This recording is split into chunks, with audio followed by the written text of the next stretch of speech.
Coach, hey, thanks for joining me today on this Simple Coach to Coach interview. Do appreciate another pioneer joining me.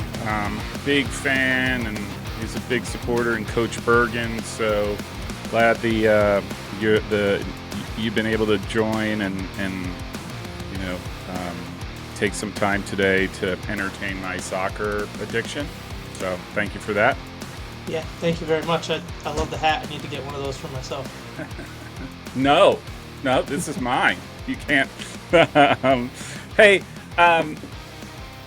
this is an interesting conversation, right? Because you were literally 4 months ago, March-ish, were appointed the head coach. Yep. Either that or that's when it became official. I don't know. But maybe we could just start by talking about your experience, your soccer experience, and how you ended up in the fair southwestern Ohio town of Marietta. Yeah, for sure. I've kind of been all over the place. I played at SUNY Canton, and after graduating, stayed on as an assistant with the men's side for a year, and then the women's side lost their coach that following spring, so I was an interim for them, and then was an assistant for both programs for a full season, and then from there I took a head coaching job at a small junior college near Lake George, New York, SUNY Adirondack. So I spent a couple years there, started the program. It didn't exist before I got there, so that was a pretty cool opportunity. From there I became the full-time assistant at Hartwick College. So I was there for 3 years, and then COVID hit, sent everything all over the place, and I ended up actually back on the men's side just for a short period of time at the College of St. Rose, which is a Division II in Albany. Mm-hmm. I've walked through it, past it. Yeah, it's a pretty cool place. Yeah, But yeah, from there I had the opportunity to go home to St. Lawrence University. I grew up there, so it was pretty awesome to be able to go back there for a couple years. And to be honest, I really wasn't looking to leave. I mean, I was getting some interview experience, but it was going to take something pretty special to kind of pull me away from my home. And I loved working with Sinead there and the team, and everything was fantastic. So, I got the call to come down here, and honestly, it took me about 10 minutes of being on campus to realize that this was probably the special place to kind of pull me away. So that's how I ended up here. Did you play for Coach Penrod? Were you? I did. Yeah, you did. I was, okay. His first year as the head coach there was my senior year. Oh, very good, very good. Good guy. Really enjoyed talking to him as well. So that's interesting. I sort of jump around. The first thought is, I mean, did you decide at any point, like, I want to be a women's coach, or just even a coach, right? Or did you sort of fall into it over time? So I think in terms of coaching, it was something I knew I kind of wanted to do probably by my sophomore or junior year of college. I didn't know how I was going to do it, but it was kind of something that I knew I wanted to do. But in terms of coaching, in the women's game, I think that really came to me when I was the interim head coach at SUNY Canton for that one semester. I had a great experience working with that group of young women, and I had success building relationships with them and recruiting, and it was just such a positive experience, not just for me, but I think they had a really positive experience as well, and that's kind of what made me want to carry on through it. Mm-hmm. So let me ask you, because I haven't seen how you like to play. How you're snapping your fingers right now, and how do you want Marietta to play or be known for their style? Yeah, so in terms of attacking, I want to keep the ball. I want to knock it around. I want to play out of the back.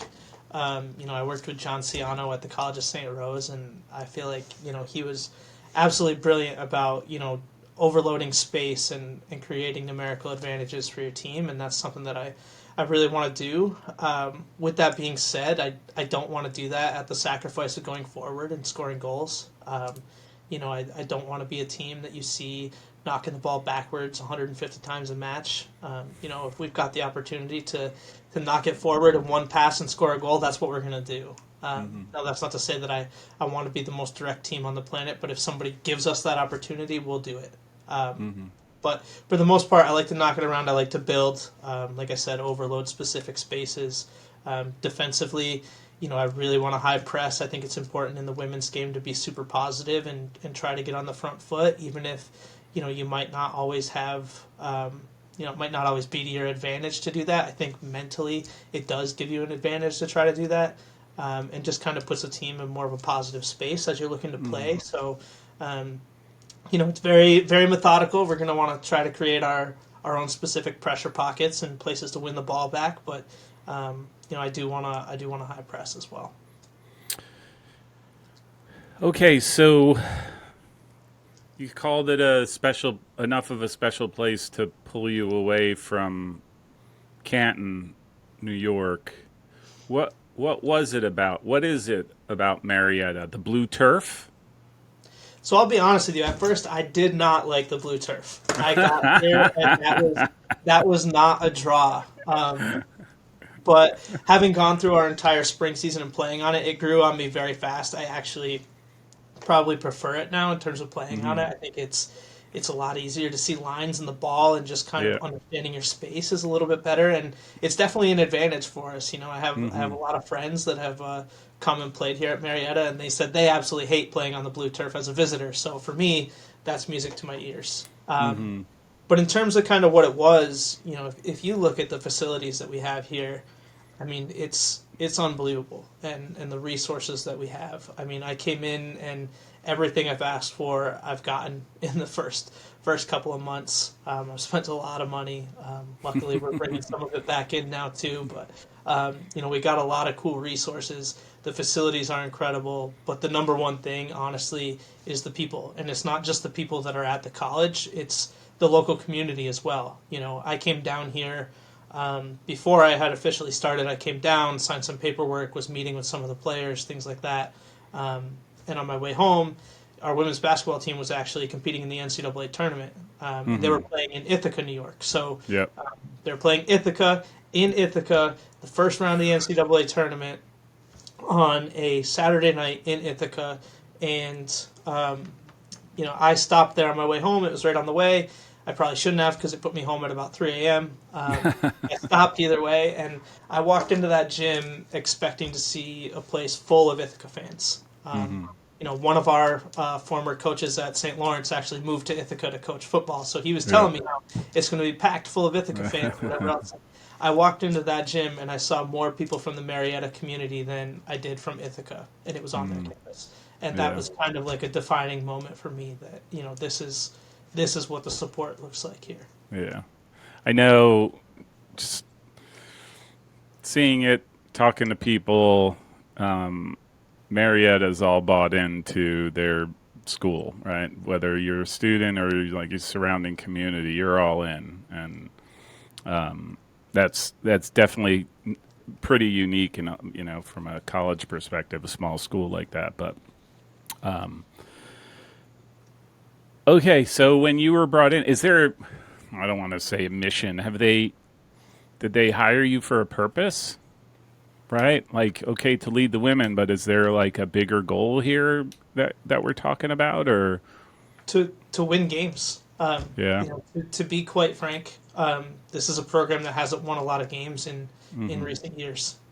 So, the main goal is to get back to winning ways, and honestly, there's no reason that doesn't happen. You look at women's volleyball had an awesome year this year. They got coaching staff of the year. Women's lacrosse is only 5 years old here. They just hosted a playoff game. Joe's program does well. Football does well. Women's basketball was in the Sweet 16. Men's basketball was in the Final Four a couple years ago.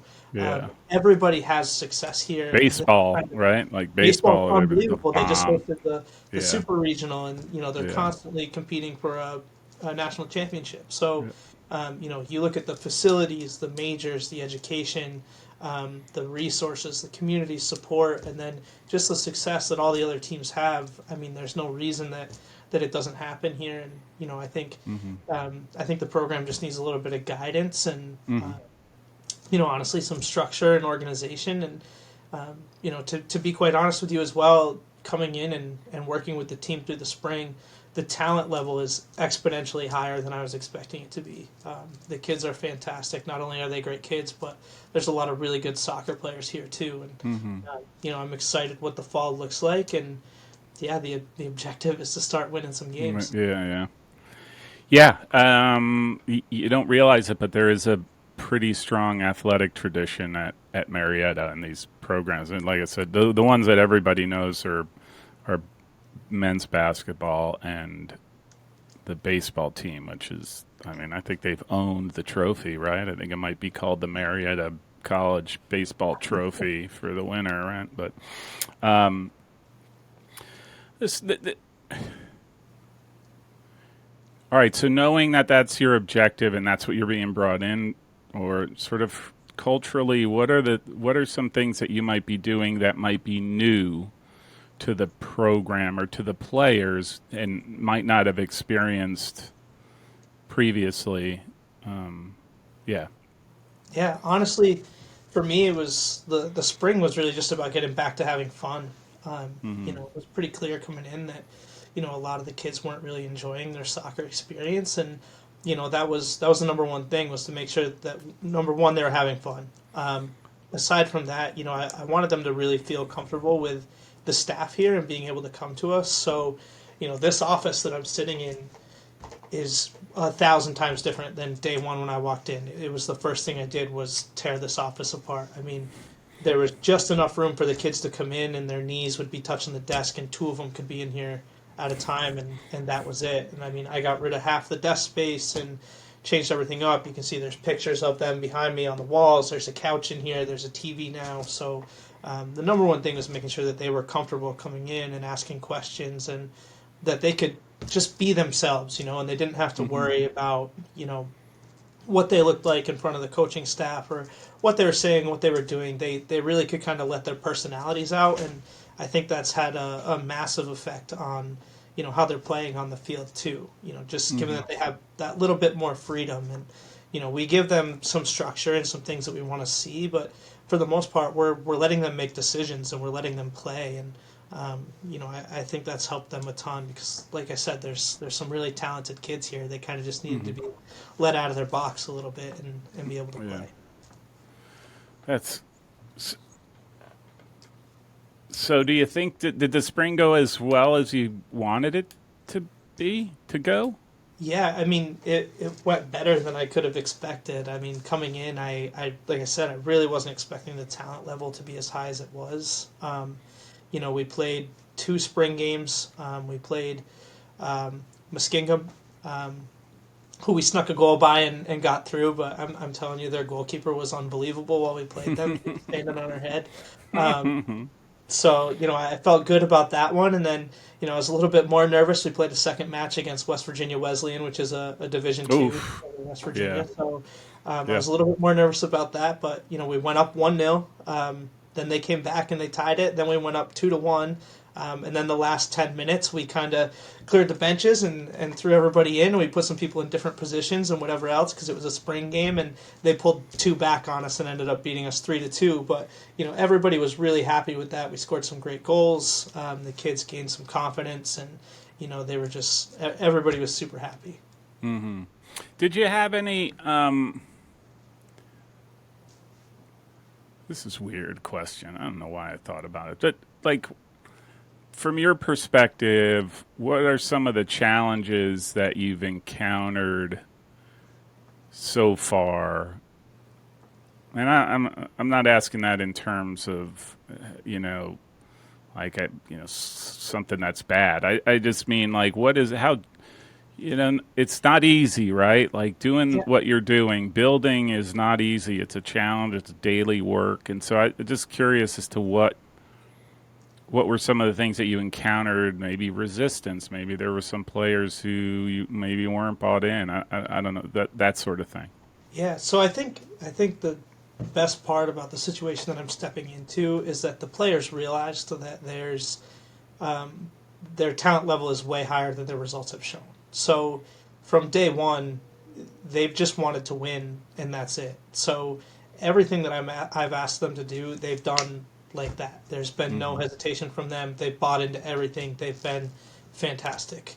I think the number one challenge overall, both internally and externally, really would be just the stigma that this has been a losing program in the past. And, getting these kids that are here right now to really believe that, they're better than they've shown. And they know that, like I just said, but it's just a matter of keeping that mentality every day and not getting down on yourself when you don't play particularly well or things don't go exactly as you feel. And honestly, we haven't had much trouble with that. On the flip side of things, looking at it kind of externally, talking to recruits and getting them to realize that, look, there's no reason that this has to stay the way that it's been and we can't turn this around. And honestly, that's been a bit of a recruiting tool in itself as well as, look at everything that we're pumping into the program. Look at the resources that we've added. Look at the different things that we're doing in training. We've hired a strength and conditioning coach that's helping us do all this extra stuff, and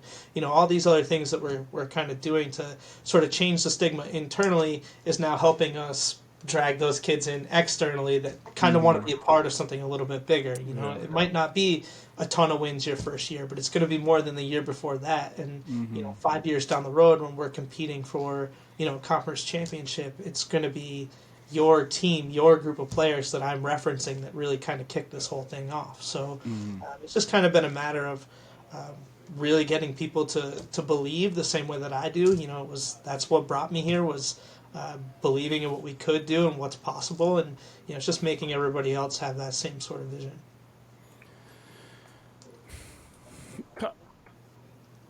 Talk to me about that. Like how, because you I don't want to say you come in late because I don't think there's ever a perfect time. The perfect time would be like the first day after the season, I guess, would be the perfect day to come on, and you have as much ramp time as you do. But like, how is that recruiting aspect going? Like, I mean, you're getting around, right? Like, Yeah. you're getting around. You're going to the tournaments. You're trying to find those players, but how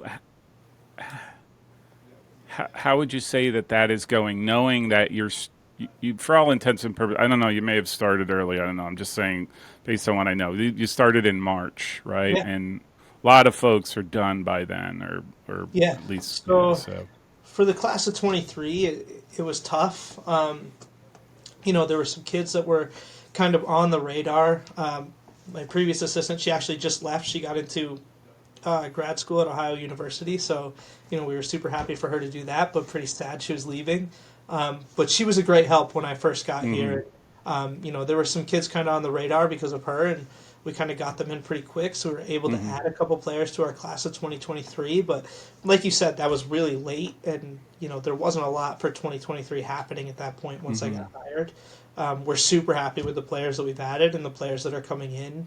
And our roster's healthy. We're going to be at about 28 players for the fall, so we're in good shape there. I am going to look to increase that a little bit, but we're good for year one. I think the big thing has been coming in and diving right in, going to Jeff Cup, Blue Chip, PDA. I'm off to Ohio State for an ID clinic tonight. I was just in Pittsburgh for Steel City's Combine this past weekend. So just kind of getting out there as quickly as possible and, looking for 2024s right off the bat. So we've had a ton of success with the class of 2024.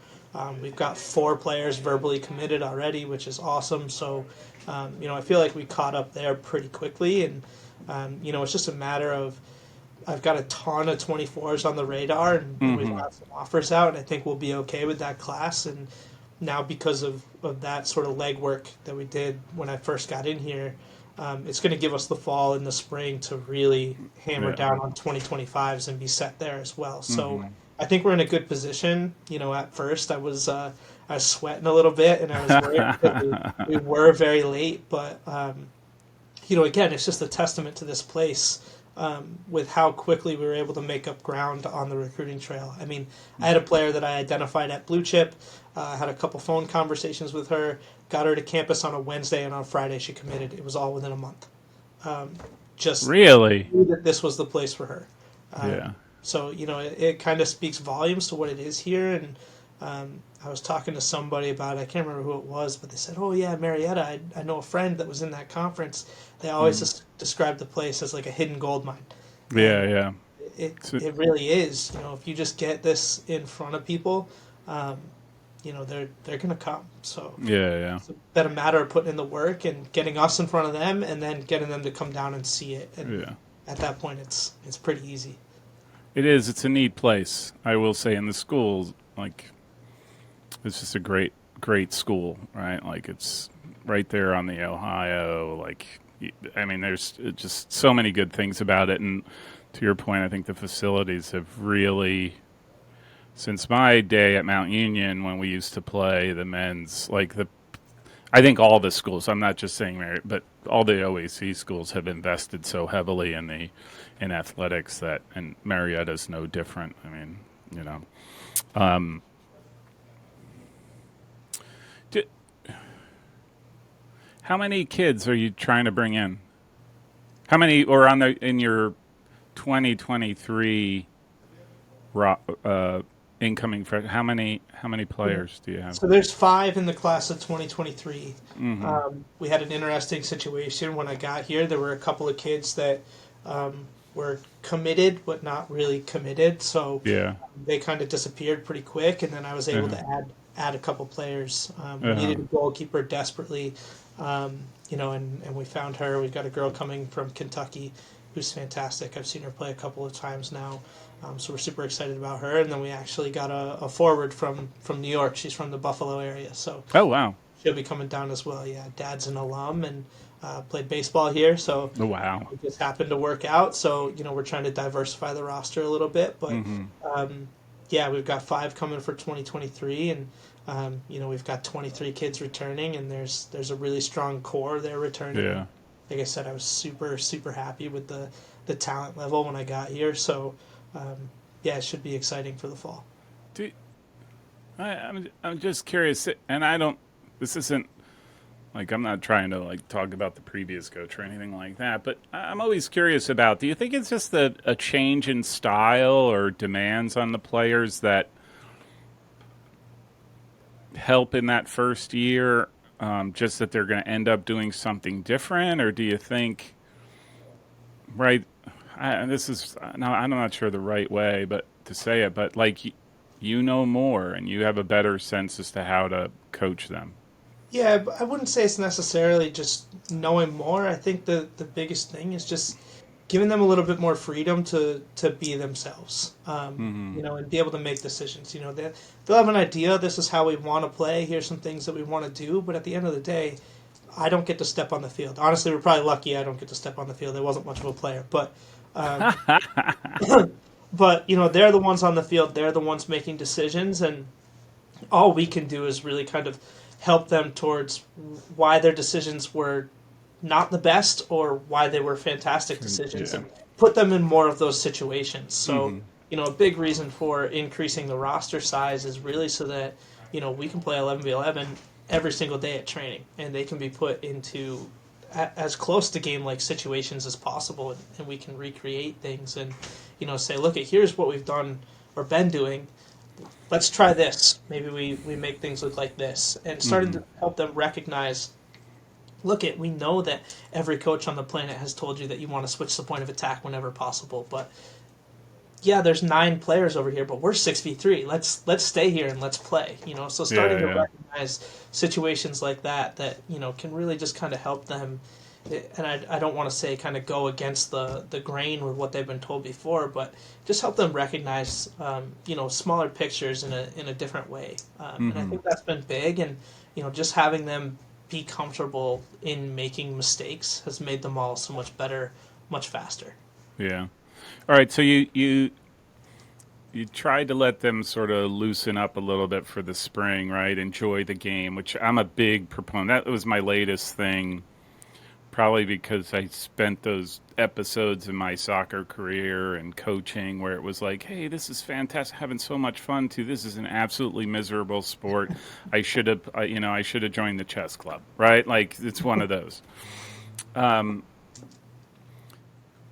how much were you able to sort of start looking at, like a better word, tactical arrangements on your team, or is that something you're just basically you're?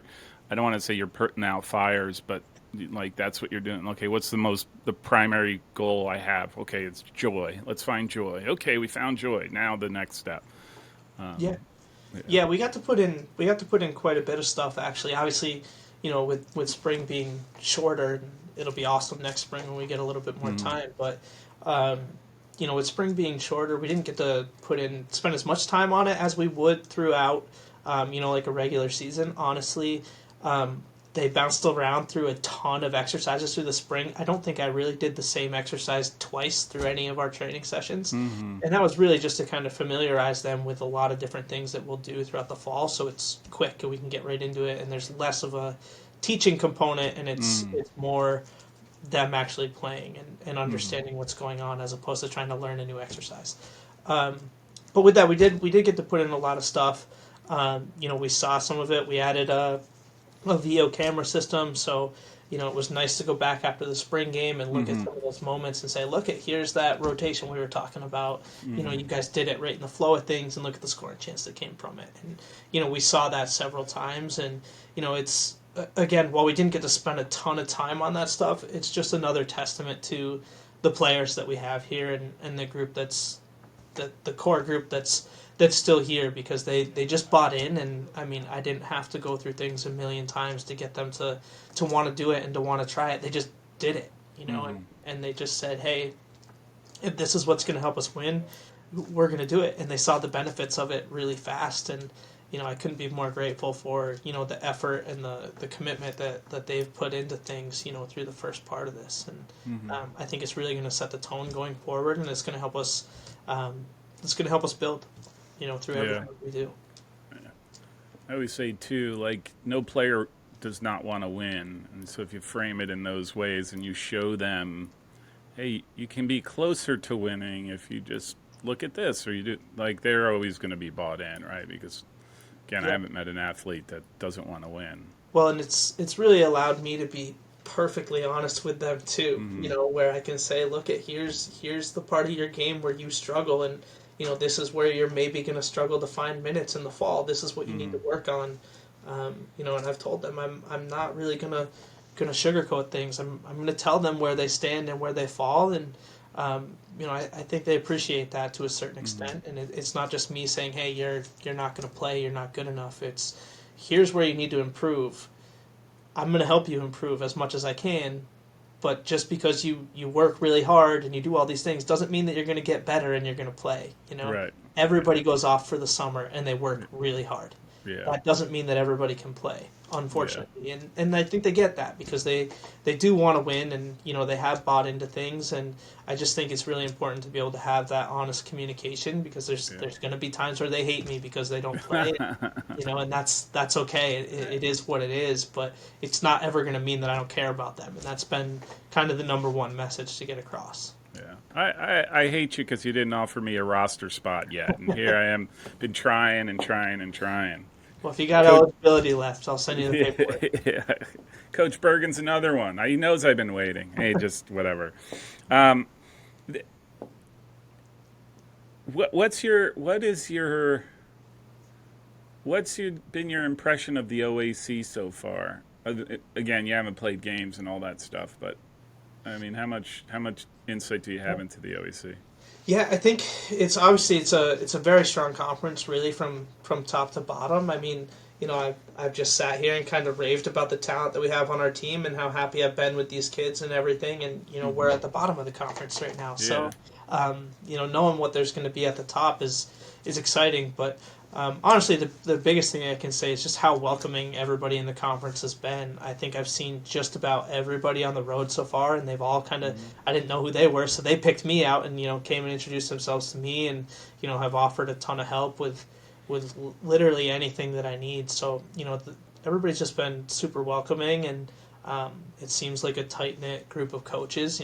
Which is impressive considering they're competing against each other year in and year out, and um, that's not always the easiest thing to do. But it seems like everybody has really good relationships, and um, you know wants to see the conference as a whole get better, and that doesn't happen unless everybody's kind of getting better. So, Yeah. that's kind of been the initial impression for me. Obviously, Muskingum's been the only group that I've been able to play, and you take it with a grain of salt because it's a spring game. Yeah. But yeah, that's kind of been the initial impression for me, at least. Yeah. It's tough conference, I will say. Ohio Northern's tough, tough, tough. Capital, Otterbein. Anyhow, yeah, I definitely could have a impact if you had me on your team. I just can't be expected to run very much. That's what I tell everybody too. So Yeah. The I was just looking at your roster. You have one kid from West Virginia, and now you have bringing a kid from Kentucky, and now I think you said Buffalo. And you've been to PDA. You've sort of been to Jeff Cup. You're really sort of going a distance from Marietta. I mean, how intentional is that? Are you just looking to draw from a different pool to see if you can attract those types of players, and maybe get away from so much of the competition for players that you experience within the yeah, OAC and everybody being nearby? yeah, I think it's just a matter of I know that there's markets out there with kids that are willing to go away from home. I look at the board with 2024s, and we also in this class of 23 we have a kid coming in from Pittsburgh, so we've been out to Pennsylvania a little bit too, which obviously isn't that far, but I spent time in Pittsburgh recruiting as well. But New Jersey's an exporter. Kids will leave New Jersey and they'll play.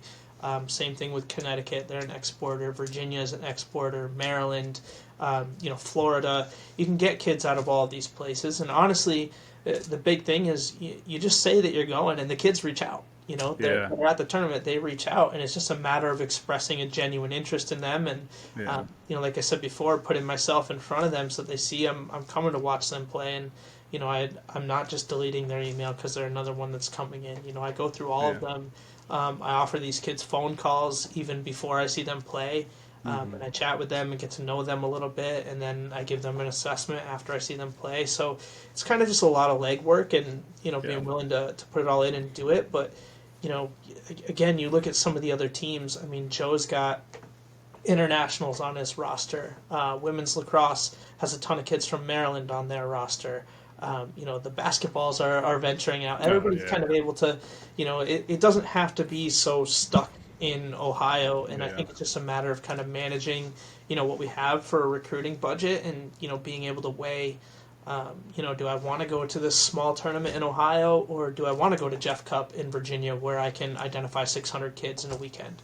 And it's just a matter of weighing the pros and cons of those, and it's something that I have some processes for with how we do that. So it'll be interesting to see kind of next year around this time, as we've gone through a full recruiting cycle, what events have been really worth our time and what ones weren't, and how do we mix that up going forward. But I've gotten a ton of interest from every single event that we've been to so far, and like I said, I've had interest from Connecticut, New Jersey, Maryland, Florida, Virginia, the Carolinas, New York. I've got a goalkeeper that's on Long Island that's pretty interested right now. So it's a matter of kind of branching out, and there's places that have kids that'll come. They're everywhere. Again, it's once they get here and they see it and they understand what we're working with, why wouldn't you come here? Yeah. When so whatever it was, 2 weeks ago, 3 weeks ago, the PDA tournament where I thought I may have seen you, at least hat-wise. That's how I recognize everybody now. Oh, look at that. Look at that. I said, and I'm really public about it, there's two things that made me, I learned something about that PDA event. First, the girls' game is the amount of talent in the girls' game is astronomical. I mean, astronomical. And then the other thing is that, and I get that there's an order, almost like a pecking order. The D1s get their picks, and then going down. But there was enough talent in at that tournament where I don't know, every school could walk away with 2 players if you were just to distribute and have real ball players, not your scraping, somebody who's not that great or whatever. No, there's like really talented ball players that just need the opportunity, or just some they're looking for somebody to have confidence in them, and then they flourish, right? And I think that's a reality. And I think going to PDA, I mean, that's a perfect place to go if you're looking for players, right? Because those are the prime kids, right? They all of them, even on the bench, are like, I want to play, I want to play, I want to play, and how do I do that? So Yeah, and I mean the ECNL and honestly the GA as well. Just they put on really great events, and for as hot as it was and as sunburnt as I got, it was definitely worth it to go out there. And like I said, I got to see a ton of kids. I identified a ton, and I got to see a ton that had reached out to us as well. And it puts us in front of other coaches too. I can't tell you the number of coaches I've had walk up to me and say, I know Marietta, I know somebody who went there, or I went there, or whatever, I coached there, or whatever, and I haven't seen them on the road in forever. And it's kind of nice to see that we're putting ourselves in the right places, and I think we're benefiting from it. Honestly, just the way our recruiting pool has grown over the last few months since I've been here. It's exponential. So I'm excited to see what it looks like going forward for sure. I think it was in the 80s, like when I was there, all of the OAC schools were like heavy Jersey importers. I mean, I was a Jersey kid, I guess, kind of, sort of, maybe not, but I came from Jersey, right? And there were a bunch of kids. I had a buddy of mine who was at Capitol, and every roster had, because it was, like you said, exporters, like, not to say limited opportunity, but everybody wants to play. Well, you go where you can play, and so could have gone to North Carolina or to Ohio, and I just chose Ohio. So. Yeah, and I mean the East Coast is what I know too, right? Yeah, so yeah. It's nice to have connections there, and honestly, going to those tournaments, while they typically would be really expensive for us from out here, it's really easy for me because I know people, whether I'm bunking up with other coaches or I just have friends on the East Coast, and it's easy for me to make it out to those sorts of things. Yeah. I have connections kind of here through the Pennsylvania, Ohio area too, so it helps with that as well. And honestly, it just extends, how far we can really go and how much we can do. Yeah. And like I said, you have a history, right? Like, it's not like you're, I don't know, some school that never brought in players. There's a draw. There's a reason why kids go to Marietta or are willing to go to Marietta. And so. All right, so a couple more questions for you, and then I'll let you get on with your day. But this is probably a loaded question if there ever was one. But what that you can share? Sort of, what goals do you have for the fall? Like, Yeah.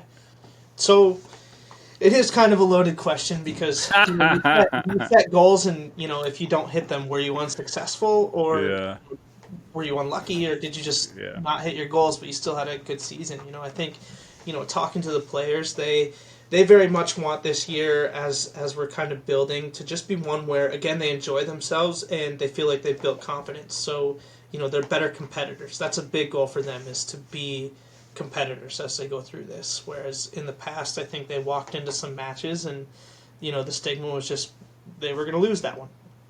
And I don't think that they really have that attitude anymore. I think just in a short period of time, they've kind of come around to we can play with some of these schools, and we've got the chance to get some results.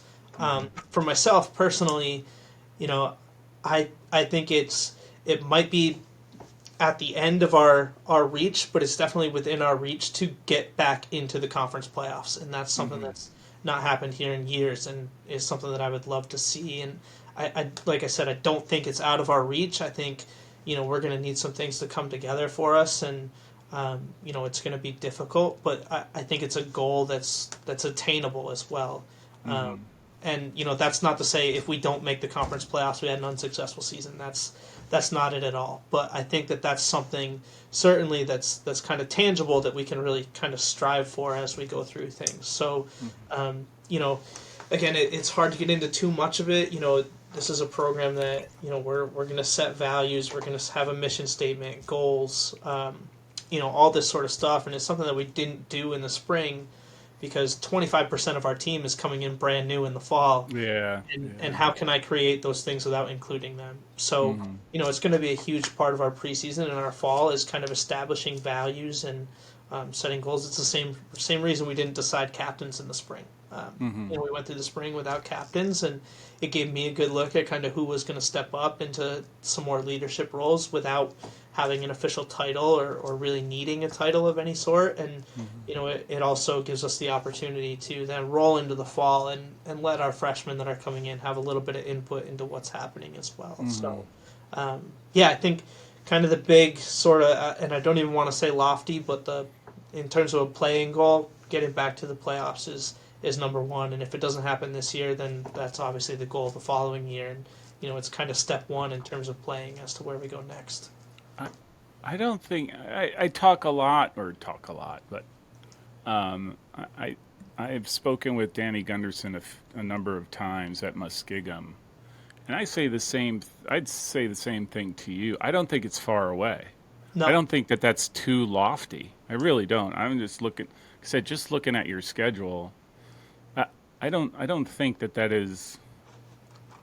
I don't want to say a pipe dream. It's not a pipe dream. No, it's not. It's very right? realistic. Yeah. I mean, we've got to earn it, and we're going to have to earn every bit of it, because it's not an easy conference by any means. And we don't have an easy schedule. I mean, we've got 10 road matches and 6 at home, and we've got six in a row on the road in the middle of that, and it's going to be really tough, but it's definitely something that can be accomplished, and that's the message again that we're trying to get across with the team is like, you guys can do whatever you put your minds to.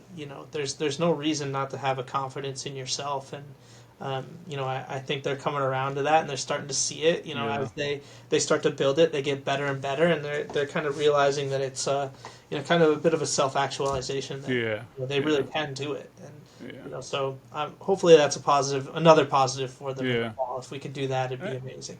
I mean, I always go. I'm sure you do the same, right? You just sort of blanket, hey, well, let me look at your results from last year. You have 5 games or 6 games that 1-goal games that all you have to do is do enough, you know what I mean, to turn the scoreboard. And let's just say it's 6. You're now standing at 9-6. Yeah. Right? Like, which, again, all you did was flip the score. And so, I mean, if you were losing every game 10-0, 10-0, 10-0, I think you got work to do. But to me, to get into a place where you're like, hey, we're competing. And again, and there's 3 of those games are at the front end of your season. So if you get that momentum, all you need is some positive momentum, I'm convinced, right? And then you go into the conference, you're feeling all good. And sometimes that's just enough to get teams rolling. Yeah, and I mean, if you look at some of those matches that did get a little bit out of hand, the Chathams, the CMUs, those are matches that we're not going in saying, oh, we've got to win this game. It's a match that you go into and saying, we need to be competitive with this team. This is the level that we need to get to. And now, all of a sudden, maybe they put up a couple goals on us or whatever it is. But if we're competing with them and we have our chances too, and we've got our share of the ball, it just changes things with the way that you look at things and the outlook. And, I'm not saying that we need to be on that level. Carnegie Mellon's a top 5 team year after year. We're not going to go to being a top 5 team year one. Let's be very realistic. But, to be able to compete with a team like that and feel like we put out a good effort despite what the scoreline looks like, that's huge, and I feel like that's something that they haven't had in the past. They've kind of rolled into a match like that, knowing what to expect, and that's a miserable road trip. And we've got 10 of them. I can't afford for any. Yeah, you better start pumping them up for those 10 road trips. Hey, let's get in the vans. No, I don't think you use vans anymore, but Buses. It's all buses. Yeah. That's high living, man. That's high living. Like I never had that. So, yeah, that's like it is, especially where you're at. Again, just sort of coming in. You haven't had a season. Like it is so much about the psychology of the game. I wonder if that's not the most important thing in year one. Is just how do you break that? And you had 2 or 3 losing seasons in a row previously. Your seniors are probably like, yeah, we lose. That's what we do. And sort of they have in their mind this assumption that they're already going to lose. And sort of how do you break that? Because if you can break that, then you start to compete and you start to, hey, if you have a bad game, it's like, we still competed and you still made it hard, right? And I think that's a huge step forward. It was something that I really kind of racked my brain about as I was taking the job and first getting in here is how am I going to really turn that around? And to be honest, I didn't really have to. The kids were all prepared to do it on their own. They knew that that's what they needed. And that's what they wanted through the search process with bringing somebody in here was somebody that was kind of going to allow them, again, to just be themselves and flip the script and feel comfortable with who they are and the level that they're at. Because, I said it before, the talent here can't be described by the record of the past several seasons. Yeah. It's so much better than that. And, again, I think it probably just fell into that, we're not very good sort of mentality. Yeah. And to be honest, I think this group has busted that wide open. Yeah. I kind of gave them the freedom to do it day one, and I think they saw that that's what I wanted them to do day one, and they just took full grasp of it, and they did. I mean, they blew it wide open, and they're a really fun group of kids. They've been really positive and high energy, and they've done literally everything. I've asked so much of them coming in, and they've done every bit of it, and they've loved every bit of it. So far. It's just been really good. So, it's just a matter of keeping that rolling into the fall. Yeah, I think that's it, right? Like, however it happens, whether it's self-motivated or what, that to me is like your first, not you, but generically, like that's the first big challenge in I would say turnaround. I don't know if that's the right word, but of just sort of breaking that, losing is the opposite of winning, right? And you, just like there's winning mentalities, there's losing mentality, and it's actually a good thing that they're again. I think most athletes want to win, so I think if they sense an opportunity that hey, if we do this and we can win, we can right? Like I think that's huge. I think that's huge. And I mean, they know that I think that they can win. Yeah. Now, and I think that's the number one thing is that there's not a game on our schedule that I don't think we can compete in. There's going to be some really, really tough ones, but I don't think there's a single one on there, as tough as it is, that we're not at least going to go and challenge somebody. And you asked the question earlier, what do you want teams to say when they come and play you? And that's it. I want them to think that it's going to be a challenge on any given day that they have to play us. Yeah. That's it. And then right there, you have an advantage, right? Like I would say, like you want to be known for something, be known for that, because there's always that you're in the back of their head, right? And that's always a positive. So. Hey, Coach, thank you for this. Thanks for your time. Appreciate it. I wish you all the success. I wish your team, the ladies, all the best. Know that there's my fellow Mount Union grads are going to really send the hate mail, but know that there's a fan out here in New Jersey watching you, and hoping you guys really,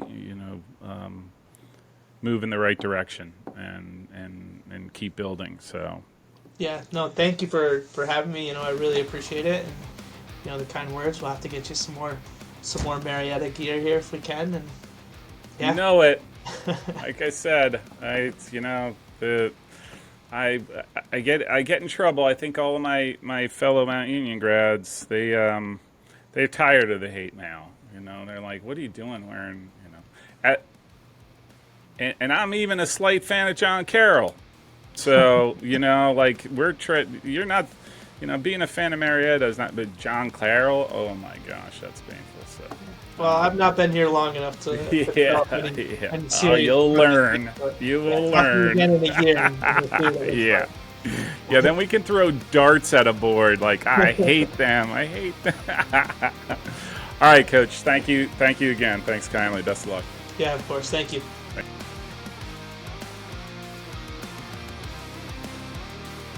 If you like this show, make sure you subscribe so you don't miss future episodes.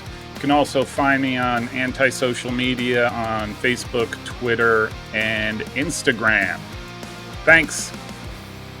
This is a message from my Chief Marketing Officer. I think this keeps him happy.